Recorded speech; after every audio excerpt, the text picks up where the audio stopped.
Good afternoon, greater Philadelphia area. This is Toole Time Real Estate Radio on WWDB 860 AM. I'm Tom Toole.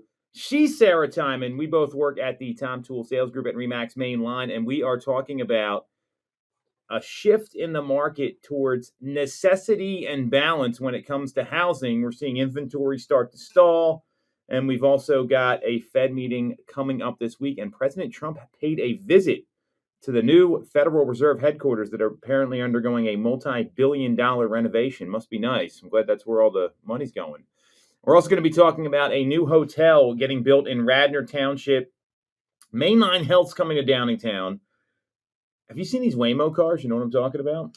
I know what you're talking about. I don't think I've actually seen one. They've been spotted in Philadelphia. We'll cover that as well as a great food drive happening early next week with some new restaurant openings. So if you get some value out of this or you like what you hear, subscribe to the channel, hit the bell for notifications. And if you need some housing help, Sarah Tymon is your person. You can schedule a call with her with the link in the comments. So we're going to start with the housing information like we normally do. There was a Bright MLS survey. Bright is the second largest MLS in the country. It's where we are located. And the survey was very interesting here. The findings revealed a marked departure from previous years' demand-driven trends, with home buyers and sellers increasingly motivated or discouraged, so one or the other, by broader economic uncertainty rather than pricing or mortgage rates alone. And there was a important shift revealed that people aren't just stepping back from the market because of rates or home prices. According to Lisa Sturdivant, the chief economist there, they're pausing because of broader economic anxiety and financial pressure. It's not just about affordability, it's about stability. Sarah, are you seeing that in the market? Tell us what you're seeing. You're out there doing deals left and right. I think you closed like 2 this week on like Friday night. What's happening in the market? Are you seeing the same thing the Bright survey is revealing? Joy, it's interesting because I think regardless of what's going on, it always comes down to motivation of the client and what's like personally going on in their lives. So, most of the people that I have been working with pretty regularly here and that are, really going out, and the ones that are wanting to look at homes and get their home up on the market are people where their life circumstances are saying now is the time to do it. So I'm not firsthand seeing a ton of that. And you know what? I think there's 2 reasons for that. One, the Northeast is in a little different spot than the rest of the country. I think there's a lot of motivation out there. You're also out there, and I know we're out there as an organization going out, and we're not bucking the trends, but we're doing things because there's people that are always buying and selling. I mean, there's always folks that are motivated no matter what's going on in the market. And I tend to agree with you. I'm not seeing as much of that pullback, but it's also because we're having high volume conversations and talking to a lot of people. It's not like we're sitting back waiting for the phone to ring. So here's what the data said. First time buyer activity hit a low point with only 37.4% of agents reported working with first-time buyers in June. That was the lowest figure since launching the survey in early 2023, so it's not a big sample size. And what we also saw happen was home sale cancellations. They peaked to almost 15%, according to Redfin, in the month of June. It was the highest recorded in June ever. That 14.9% of all the contracts canceled because of some sort of uncertainty. So, I mean, are you seeing a lot of cancellations out there? I mean, I know we saw a lot as an organization. So these are ones where like they under contract and they killed the deal. Yes. I'm trying to think. I had a couple of tough rounds of negotiations where we held the deal together, but where there was, it was uncertain whether or not it would stay together. Okay.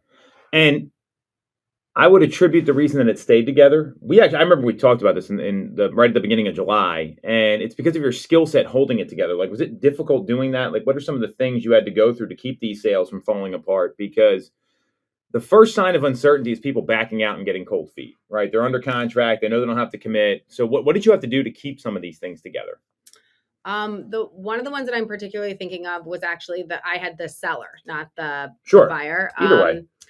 So, kind of going through the what was being requested, what does that do to their bottom line. I think a lot of times, as you know, people get frustrated when it's, you know, it's easy to see just your side of something. So kind of, you know, zooming out a little bit, showing where they're out, where the other side is at, but then also like presenting them with the options. And one option is always to say, no, we're not doing any of that. Feel free to walk.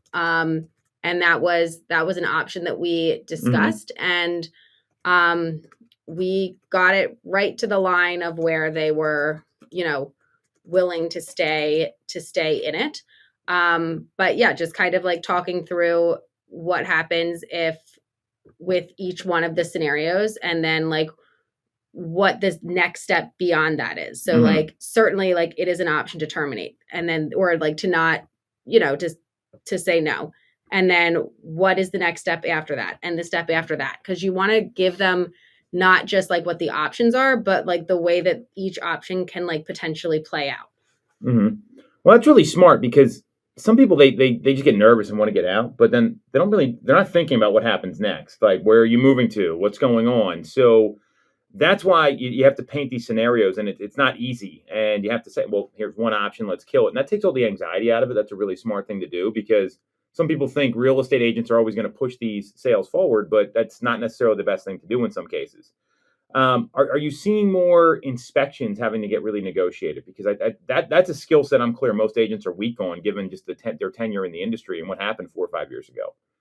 Yeah, I'd say all of the deals that I have gotten under contract, whether I have the buyer or the seller, in the last 6 weeks have had inspections as part of the contract. Some of them had language in there for what, you know, thresholds for what would be addressed or not addressed, but all of them have had an element of inspections involved.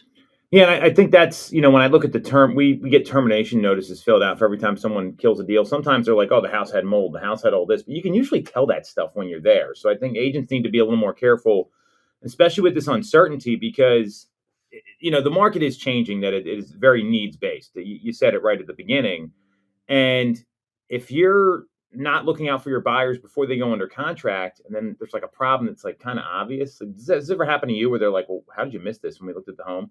It creates doubt, which is a problem. So you got to be careful with that. And agents really do need to be paying attention. So, and I think having the conversations with both your client and the agent on the other side before, like, don't be in too much of a rush to just get it under contract. Like having the conversations about like what the expectations are from the inspections, like what to expect from it, what is reasonable, what it, you know, having those conversations up front rather than rushing to just, all right, we'll get it under contract and then we'll deal with it. If you're able to kind of get clarification and like clarity on what is what there from the beginning, you may be saving yourself some hassle down the line. I think that's really smart. And, you know, that's why it's important to take the time to understand how the house works, you know, getting educated about these things. How did you learn that at the beginning of your career? Because I don't think a lot of agents take the time to learn like how the house works, like, or what to look for. Yeah. And I mean, honestly, it is always a ongoing process. And with for sure, with a lot of items, like I'm very quick to say we should bring in an expert on that, you know, because it's interesting. There's things that you'll see that look like they're not a big deal and they can be a huge deal, and things that look like, oh my gosh, this is structural and awful, and it's actually not that big of a deal. And I would never want to be the one where somebody is like, well, Sarah said, you know, so bringing in the expert. But I think also there are cases where you're not going to know all of the answers. Like as a buyer, it's easy to be like, well, before I write an offer, like I want to know, like, is this or that, or this or that? And, you know, one option there, depending on how many, you know, offers there are on the home or how much competition there is is bringing somebody out prior to writing the offer and trying to get some answers. But then also eventually you may need to write, they're only going to let you in so many times. So, at some point it is like writing the offer, but putting your protections in place. And that's, where that's really smart is, what you don't know. And I think this is where a lot of agents, they're afraid to say, I don't know. They're afraid to say those things to their clients.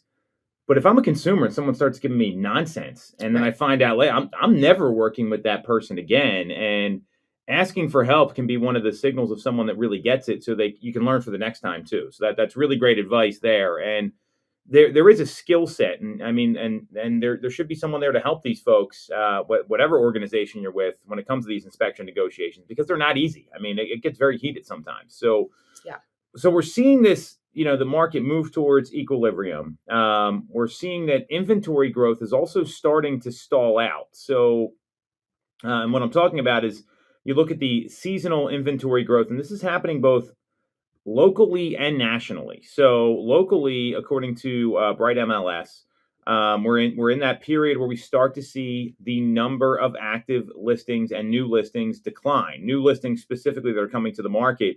Typically, you'll see this peak from May up until like the end of June, beginning of July, and now we've seen that decline. We're also seeing the same nationally, where it looks like the peak week for listings in 2025 was in May 23rd, with a total of 83,000 new listings coming to the market.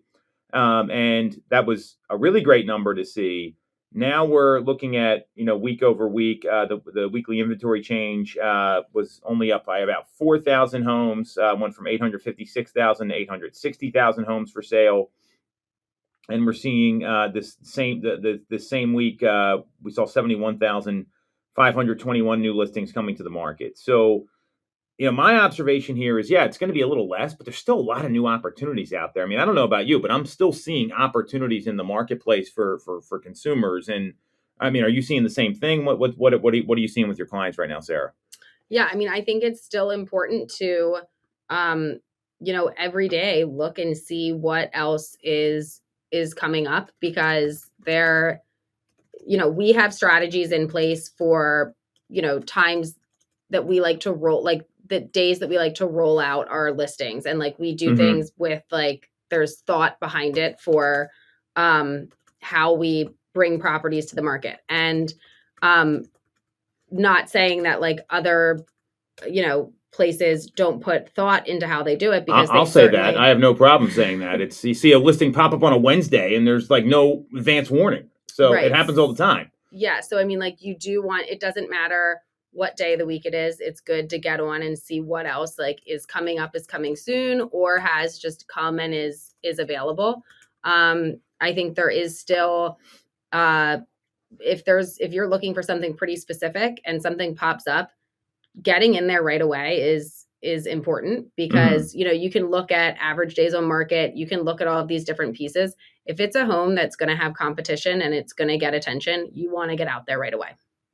I totally agree. And this time of year is interesting, because you'll see a lot of agents, they have a great second half of the year. You've done this before, where the first half was fine, but then the second half it got like substantially better. And that brings me back to your initial point, that if you're working with people that are motivated and the timing's right for them, it doesn't matter what's going on in the market. And you got to be really careful thinking the year's over already if you're a consumer or if you're an agent, because while we're seeing that there's going to be less homes that come to the market than they did the first half of the year. That's clear. The data shows that. There's a trend here. We can share the charts, but at the same time, there's still opportunity out there when there's 800 plus something thousand homes on the market right now. So I do see opportunity for folks. While it feels like everyone's on vacation all the time during the summer, it's not always the case. So you're absolutely right. I mean, knowing, let's say someone missed out on a property or they're frustrated with the market, what advice do you have for them? Because I think it's very easy to get frustrated when you talk about some of the things we just hit on: incompetency with launching listings, incompetency with inspections, incompetency with understanding market trends. What advice do you have for the consumers that are frustrated right now seeing the data that we have here? Yeah, I mean, I think my general advice is, to stay in it and learn from what's happened in the past, and depending on what their frustrations are, really kind of learning from them. So if it's that things went under contract before they were able to get out and see it, well, now, we know that we need to, if there's a property that really looks like it could be a good fit, carving out the time to make sure to get out there, maybe needs to like bump up a little bit on the priority list. If it is a situation of, we just weren't writing competitive enough offers, where can we strengthen them? And there's only so much that you can do, but what's in our control and what can we do about that? If it's a lack of being able to find what you're looking for, is there something that we can do to the criteria where to create more inventory, whether that's maybe looking at things that maybe the condition is a little bit different, maybe like opening up what you're willing to work on and to do. Sometimes looking at a price point that's a little bit higher, but it's been sitting on the market, that one that you thought maybe wouldn't have been an option, but like, let's see if it can be. Or in other times, looking at stuff that's maybe a little bit lower so that you can be a little bit more competitive with how you're writing the offers. And then just getting creative with your terms and what all your comfort levels are. I think that's really well said, is that creating inventory when you're not seeing it, sometimes it's the point of view of the buyer, where I'm only looking for this and they have blinders on, they're not seeing the opportunities around them, that's what great agents do. That's no reason. That's one of the reasons why you're having a lot of success. So speaking of things you can't control, we have a Fed meeting coming up this week. I've never seen the president and the Federal Reserve Chairman in the news as much as we've seen recently, where it's, and there was a rare visit to the Federal Reserve by President Trump. And did you know the Fed has a $3.1 billion with a B dollar renovation project going on right now at their headquarters? No. That was shocking to me to see that. I mean, $3.1 billion, and there's these, they're obviously, I'm sure it needs some sort of renovation or something, but that's a lot of money to be spending. So President Trump made a rare visit to the Reserve. He criticized the renovation project, and he also put some new pressure on Chairman Jerome Powell to cut rates, according to the CNBC coverage from this visit. So let me tell you what happened here, Sarah. I'm sure you were watching avidly. Right? I mean, it's like soap operas for Sarah, watching the Federal Reserve. I'm kidding. I don't think anyone watches this. I mean, I just read the highlights. There's no need. You'd be bored out of it. It's like watching C-SPAN. You ever like try to see that on, like, when they're watching like parliamentary procedure and all this stuff? It's so boring. Like, yeah. I couldn't do it. So the meeting's coming up. It's happening now and tomorrow. And there was a quote from President Trump.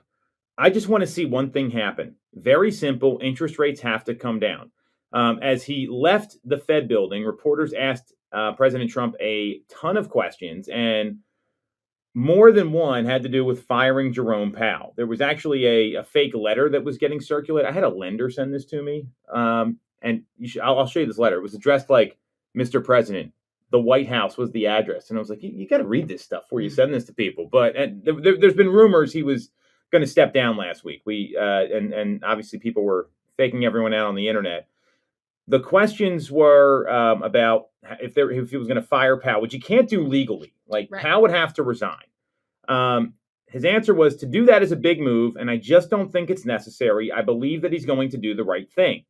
And what we know is that he wants rate cuts. And throughout the tour and the Q&A, the president hammered the familiar theme: rates are too high, and the Fed's holding back the housing market, and it's holding the housing market hostage. And what President Trump also said is that people are pretty much unable to buy housing because the interest rates are too high, which there could be some truth to that for some folks. He argued that the U.S., as the world's strongest economy, should have the lowest interest rates globally. They should have the lowest interest rate of any country, and we don't. Every point is worth $365 billion. I'm sure there's some math behind that. I'm not doing it. Me neither. All right, good. So we're on the same page here. That's why we're a good team. And then he linked high borrowing costs directly to stalled housing demand, especially among first-time home buyers, and said wonderful young people young couples starting off, they can't get a mortgage because the rates are too high. So what do you think about all these quotes? I mean, it's clear he's backing off of Powell for now, and said it wasn't necessary to fire him, even though he can't. What do you think about all this ahead of the meeting, Sarah? What's your reaction to these quotes after the Fed renovation tour? Well, based off of the other survey that we just reviewed, it sounds as though for many buyers, rates are not the main thing that is holding them back. It is overall economic uncertainty. Mm-hmm. So I think it's pretty easy to peg it on one thing when I think it's a bigger story. Like, certainly the rates are a factor. If rates came down, mm-hmm. things would look a little bit different. But the amount by which they would need to come, like, I don't think it's possible for a rate cut to happen that is significant enough to really like do a ton and not have it impact negatively other things. Like, it's all a working thing together, you know? So it's not, you can't just like shift one without it affecting other things. So certainly everybody wants to see the rates come down. I think pinning it all on if the rates came down, everything would be better. According to other surveys, that doesn't seem to be what the general public thinks. Well, and you bring up a good point, because just because if they were to cut rates here, now that has way bigger impact on the economy than anything else. It's not doesn't mean mortgage rates are going to come down. Like, that's the thing here. And the markets, I believe, have priced in the 2 rate cuts before the end of the year already, which are likely to be a 25 basis point cut in September and then another cut in December, which is what they said all along last year. We talked about it on the show. Now, this next meeting's interesting because they're not going to release any new economic projections or the dot plot, which is every governor's opinion of what should happen with rates. It's basically like a graph that shows what they think. It's anonymous, except some of these people are now speaking out. So I don't think we're going to hear any comments about a policy shift until August, when they go to Jackson Hole and they have their big. It would be great to go to like Jackson Hole in August. Like, that sounds so nice right now in all this heat. Yeah. But that's where the Fed's going to be. They have there's a Jerome Powell keynote on August 22nd. And last year, Jerome Powell used his Jackson Hole speech to hint at the September cut, and he could do the same this year, especially with all these inflation pressures and labor markets risks still in play. So I agree with you. I don't think anything's going to really make a difference here. It does sound like Trump's backing off now. I think we're probably going to get the 2 cuts that were promised, but there's other stuff happening with the economy. So let me break down what I see happening, and then you can react to this, Sarah. So there's kind of mixed signals and slower growth, which I think we're on the same page there. GDP struggling to regain momentum. Growth is softening, right? So Q1 GDP, gross domestic product, showed a 0.5% contraction. Q2 estimates are closer to 2.5% up, but that bounce reflects a reversal of distortions in Q1 because the data is always screwed up. Unemployment's inching up, and inflation, while it's softened, I don't think it's done yet. We saw it rise a little bit. So I think this is what people are nervous about more than anything else. Mm-hmm. Yeah, absolutely. So do you have clients that like bring this stuff up to you, or I mean, you're so focused on working with the motivated ones, it doesn't seem like that's really as much of an issue. But does this ever come up? It does. It does occasionally. And there's always a level of uncertainty for what's going to happen next. So, just kind of figuring out big picture, what does this move, like, what does this move mean for you? How does it, and like putting in a buffer for, uncertainty, I guess. Yeah. And I look at this for the people that want to transact. I see some opportunity, because if there's not going to be any moves until September, and we still got August 22nd, that's basically a month away at this point. They got 3 weeks. And then like you get like Labor Day and back to school. So if I'm a buyer right now, and I feel like I've been getting beat up all year, and we know there's a lot of them, this might be the window for you to get what you want and be able to find a home that's going to work for you. And for sellers who need to go find a home, I think it's the same window of opportunity. And if you can find the home first, and you can put your home on the market maybe like September 1st or 2nd, right after Labor Day, that would be the game plan right now. If you have the ability to do that, I think it makes a lot of sense. Obviously, your situation, you said it right at the beginning. Your situation should govern the decisions you make, but there's some opportunity out here right now for people that are thinking a little ahead of the game. I mean, that's my view on this, because you never want to be a buyer when everyone else is buying. You want to be a buyer when maybe some people aren't. I mean, just like that COVID shit. Think about all the people that bought like right when like COVID happened. Like they're happy right now. Yeah. They're feeling pretty good. Well, and then I guess like for timing for listing and stuff, I don't know when all the different like school districts start. It's usually the last week of August or the first week of September. It depends. I just know this stuff from talking to people at the office, to be very honest with you. Because you may still there could still be people out there that are looking to register their kids for school. It wouldn't need to settle by then, but to get under contract, depending on what type of home you have, and just like thinking about, when is it best to list? Like you could have a group of very motivated buyers in the next few weeks that very much want to get into a certain school district to get their kids registered. And that time is that window is closing, but it hasn't closed yet. Yeah. And that is a great point, because a lot of folks don't know this. I mean, I've been in meetings with you. We tell people, hey, you don't need to settle on the home to get your kids registered for school. And it's like, whoa, it's shocking to me how few people know this. And, as a parent, I know how stressful it is registering your kids for school. As an agent, I know people they'll even drive their kids like the first month or two. They don't care. They just want them to get integrated with the right people in the class they're going to be in to make their kids comfortable. Well, and the last thing you want to do is like a month into, because you're almost then at a window of like, if you don't, depending on what grade or like how old your kids are.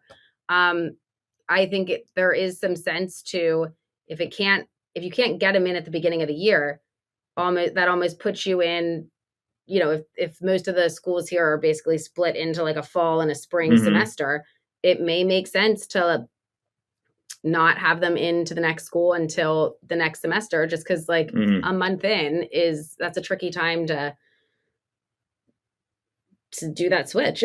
I think it's really tough. I mean, I've seen like my kids, like their friends have left and like they got pretty emotional, and they're not that old. I mean, my kids are 12, 11 and 8, but I mean, this is years ago, and they get pretty bummed out about that stuff. I mean, imagine taking your daughter and like, hey, you're in the school for a month, we're moving in October. Like, I would just feel like a crappy parent if I did that. So I think, and that agents got to be careful the advice they give folks. But this registration for school, I've had clients drive their kids for like 30 days to school. Yeah. Well, and that is a lot of times, I mean, it's inconvenient, and it depends on what your schedule is, if that's even like a possibility or not. But to have them like, both for like the social piece of it and the just like curriculum stuff, not disrupting partway through, doing the drive for a month there may be what actually makes the most sense.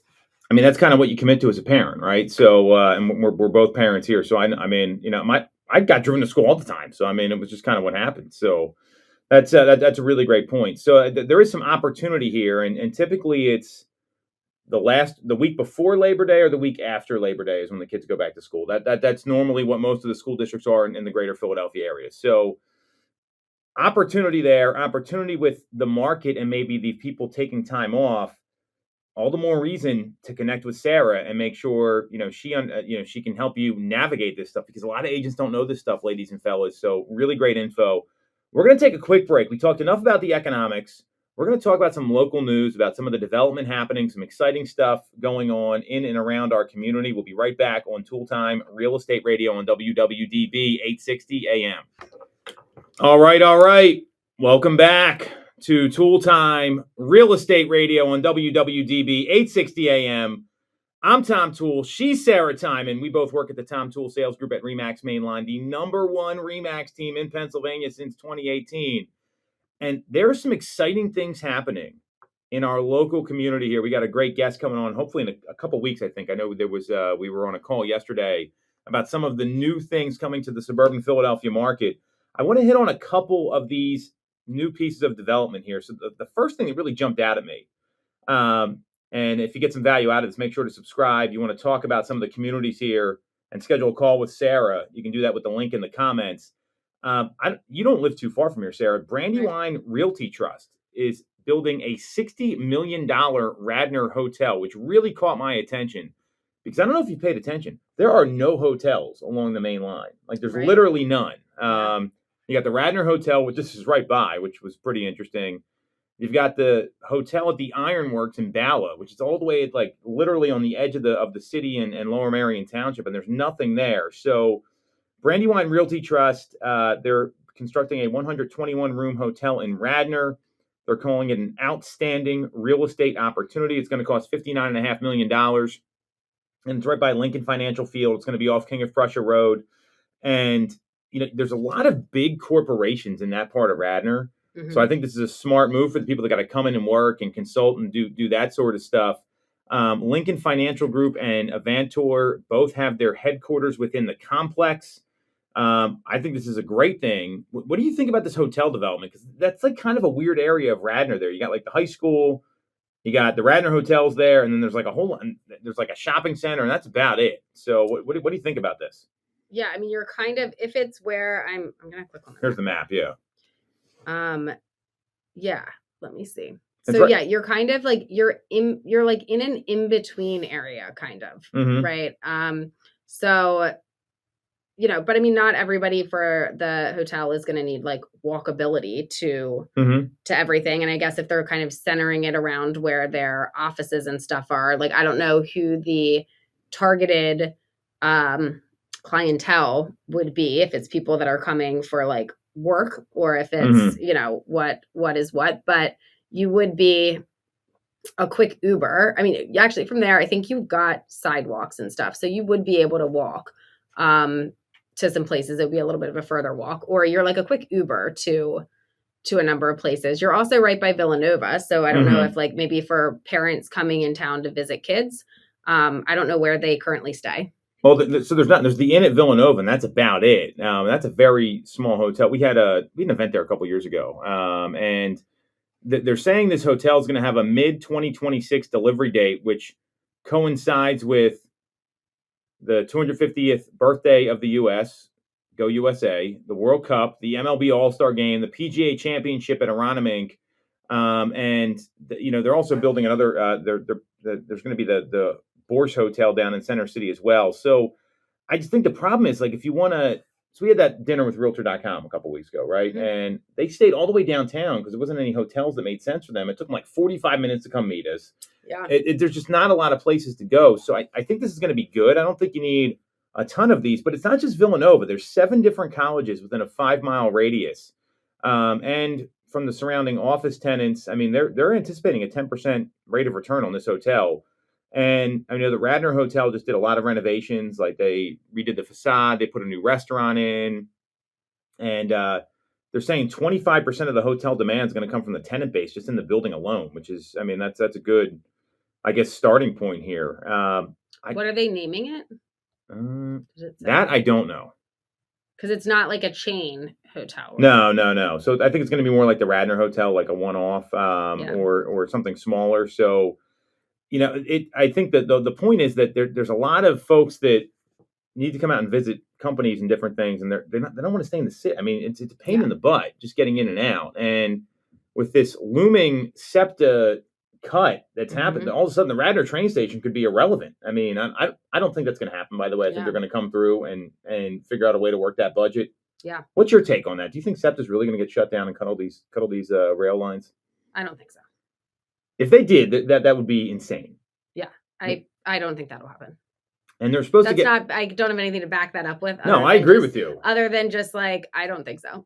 Well, and think about the amount of people that move to the main line in this area. With to be by the train. To be by the train so they can commute. Yeah, it would cause problems. I think it would cause a lot of problems. I just don't see how that could happen. And that line is one of the prominent lines there. So...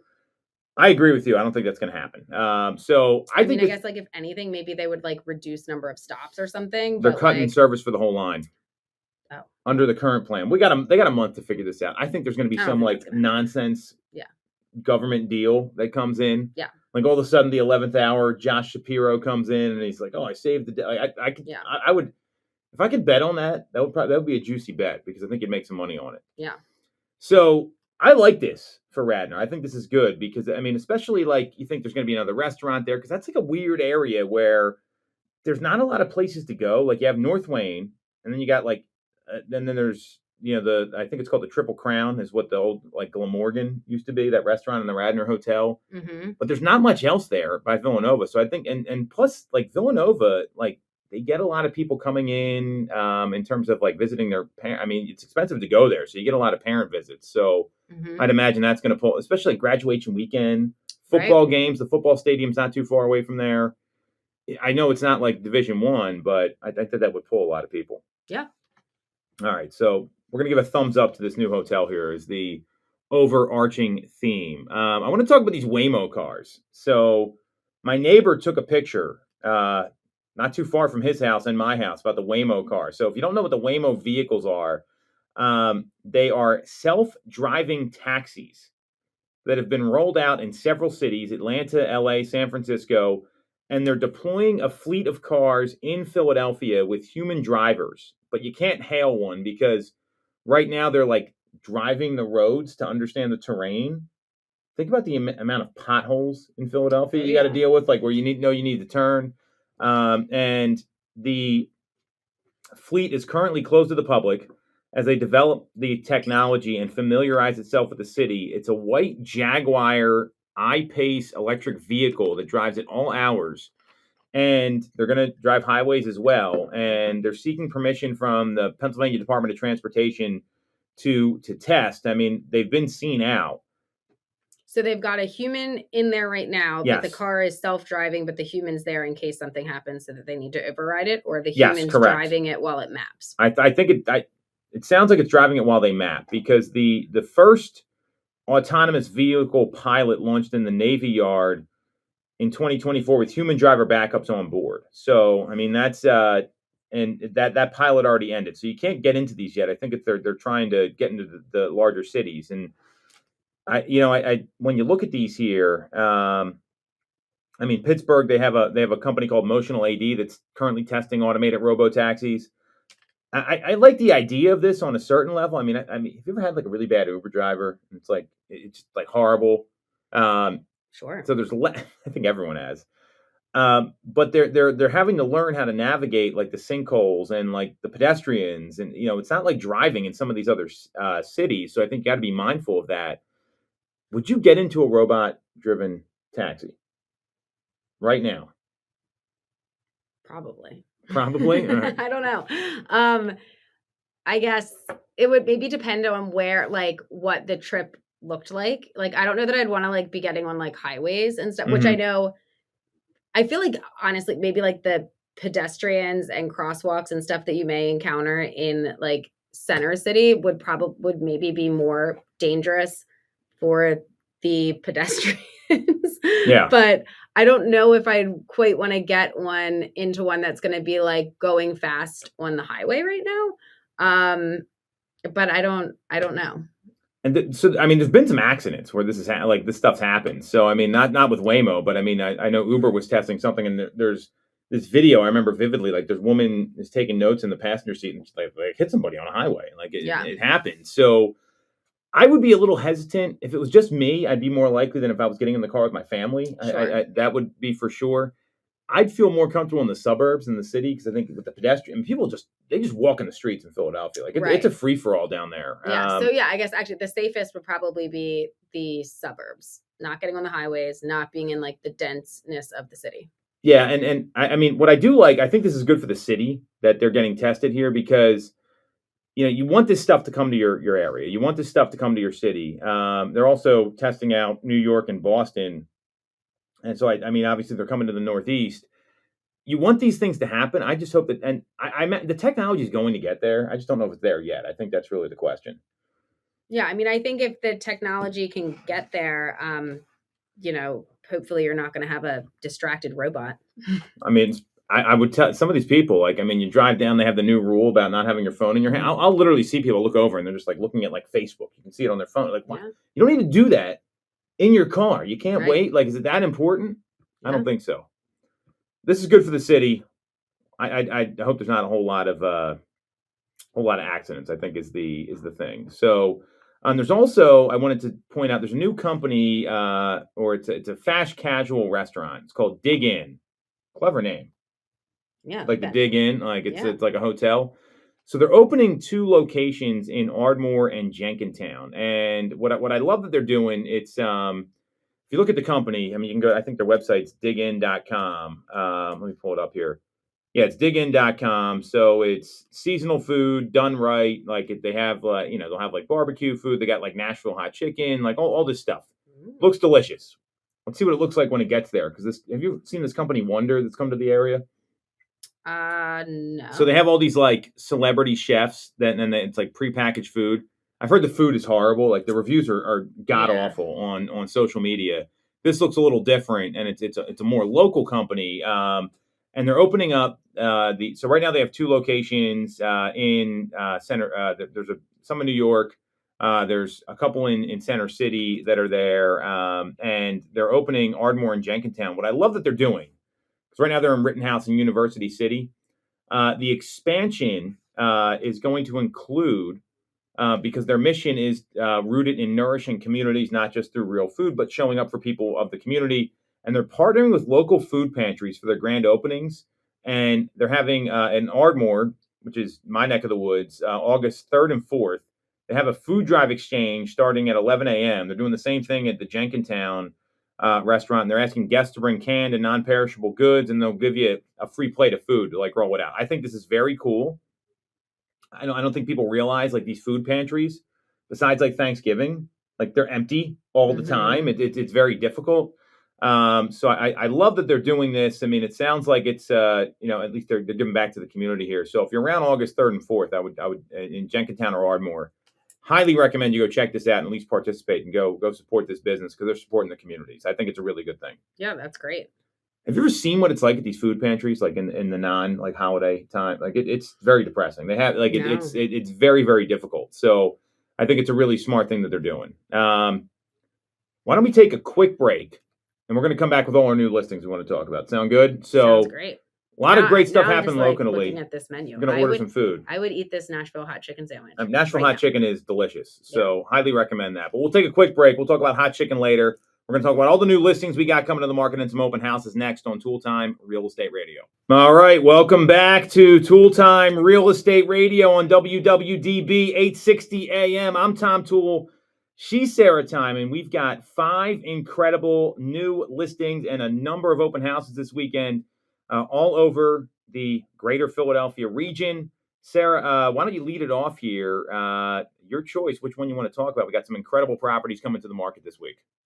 Cool. Yeah. So I'll just start with, 719 Thornhill Drive in Collegeville. This one it's coming soon. It's going to hit the market on Friday, August 1st. It is listed at $400,000. It's a 3-bed, 2.5 bath, 1,562 square foot, end unit townhouse. And we've, it's, the layout looks great. The location is good, and that's a great price point to get into that area. Yeah, it's in Springford in Collegeville. This is a really nice spot. You're right by like Egypt Road and Blackrock, and you're very close, like the Wegmans over there. Like, talk about selling points. Like, I would just be eating there all the time. So that's incredible. Great property, $400,000. That's going to be open this Saturday as well. I believe it's at 11 to 1, but we'll confirm the time there. That's going to be open on Saturday to take a look. So great opportunity out in Collegeville. The next property we got listed, I'm excited for this home for whoever buys it. It's at 406 Brighton Circle in Devon. It's right by Jenkins Arboretum off Devon State Road. It's a 4,000 square foot single family home in Tredeffern East Town. Homes like this is very unique because not only Sarah and I have both been in the home. She's taken the lead on this here. It's got 0.8 of an acre lot. It's got this wide open floor plan, but it's also part of a HOA where you get all the exterior maintenance taken care of. So you're not dealing with all. It feels like you're in a lot bigger of a lot than the 0.8 of an acre. It's 5 beds, 4.5 baths. It's got a finished basement. Literally minutes from everything you need in Devon. But it's in that cool part of Devon between 252, and before you get to Conestoga Road. So it's very wooded back there. Really, really nice. And that's going to be offered at $1.495 million. And that's being shown by appointment. So you want to see this one. We got a link. Click on it. Sarah can get you in there. Great property, 406 Brighton Circle in Devon, $1.495 million. Yeah. We've got another one coming up here in Springfield, 281 West Ave. This one's being offered at $599. It is a single family home, 4-bed, 2-bath, 2,558 square feet. You're in the Springfield School District. And this one is also, it's hitting the market on Friday. We've got an open house coming up here on Sunday, August 3rd from 1 to 3. Great opportunity to get in here into this community.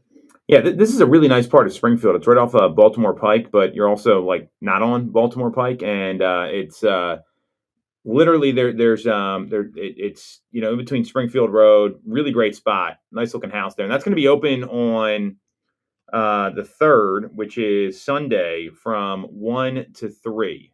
We've also got another property hitting the market. Sarah, I'll let you handle the last one here. A lot of these are Sarah's listings, by the way. Nice job. And so this is at 1114 Vermont Lane in Downingtown. So this is one of the more affordable single-family homes you're going to find. And it's a 3-bed, 2.5-bath property, $415,000. It's got an attached garage, 1,200 square feet. The basement is partially finished as well, and it backs up to all this open space. It's a really great spot. It's got a 3-car driveway, 1-car garage. On a cul-de-sac, it's dead end, but again, you're very close to a lot here. That's the theme with a lot of these, is they're right outside these downtown areas. This is right off Shady Side Road in Downingtown and 322, so you're only a few minutes from Downingtown Borough, and the shopping center's out there. And that's priced at $415,000 on Vermont Lane in Downingtown. Yeah, and then the last one that we've got here coming up is 3126 North 24th Street in Philly. This one is being listed at $100,000. It is a 3-bed, 1-bath, 1,152 square foot interior row home. It actually has, so we listed it as 1 bathroom because there's 1 bathroom that's like, on the upper level where everything's done. There's another bathroom down in the basement. The basement's unfinished, but all of like the plumbing, like everything is there. Really great opportunity to get in and kind of make it your own, and it's priced to do so. Really great opportunity. The last open house we've got 84 Hunters Drive in Gilbertsville. The seller just brought the price down to $399. They're offering a $10,000 concession as well. And that's going to be open from 11 to 1 on Saturday and 11 to 1 on Sunday. Really great looking property. Go check that one out. We've got a lot of great inventory coming to the market. So, again, you want to get into any of these. You want a private tour. You can't make the open houses. You can schedule a private tour, which I'm a big fan of. I think it's a lot less stressful than going to an open house. You ever been to an open house with a client? Yeah, no, it can feel pretty chaotic. Chaotic's a good word. It's nuts. I mean, you can't look at the place. There's people all over. Private tours are the way to go. Sarah can get you into any of these by clicking on the link in the comment. That's all we got this week. A lot of local news, a lot of net stuff going on with the economy. You want to follow Sarah? She's at Ty_TyTime on Instagram. That's TY_TYTIME. You can follow me at TomToole3RD, at TomToole3rd on Instagram. And we're streaming live every week. So do us a favor. Subscribe to the channel. Click on the bell for notifications. Keep in touch with us here. And we'll see you next Tuesday at 3 o'clock on Toole Time Real Estate Radio on WWDB 860 AM.